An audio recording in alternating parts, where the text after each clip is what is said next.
At 10, a grandmother and her 4 granddaughters are in the hospital after a train crashed right into their truck. 51-year-old Patricia Ringwald was driving the kids to a birthday party in Pawnee. Police tell us she didn't see the railroad crossing sign on County Road 3430 and drove right into the path of the train.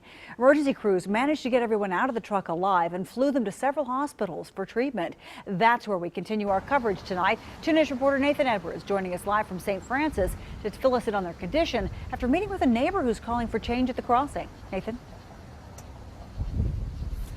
Tonight, the grandmother is in the ICU, and her grandchildren are also being treated here at St. Francis Hospital. Back at Pawnee, the community is praying for a quick recovery, while neighbors are wondering what can be done to prevent future tragedies. Stephen Williams lives near the Ringwalds, only a mile away from the scene of today's crash. He is always worried about the safety at the crossing. I mean, you got a train coming. I mean, it would sure be nice to have something there to tell you it's coming. You know, or at least a warning or a heads up or something like that for sure. It definitely needs attention.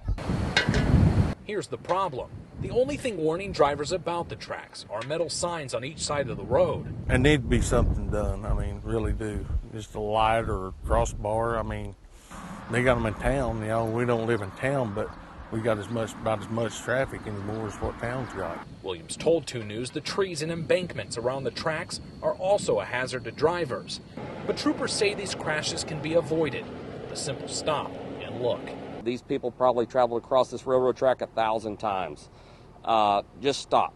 Stop and make sure it's clear before you proceed, because the one time, and unfortunately this was that one time for them, they crossed and there was a train there. Williams hopes something will change as a result of this crash. But for now, he just hopes for a speedy recovery of his neighbor and her grandkids. I hope everybody gives prayers for them. Hope for good recovery. Williams says he has talked to the family and they are rallying around the crash victims, and he hopes the community of Pawnee will also rally around changes at the railroad crossing. Reporting live, Nathan Edwards, 2 News works for you.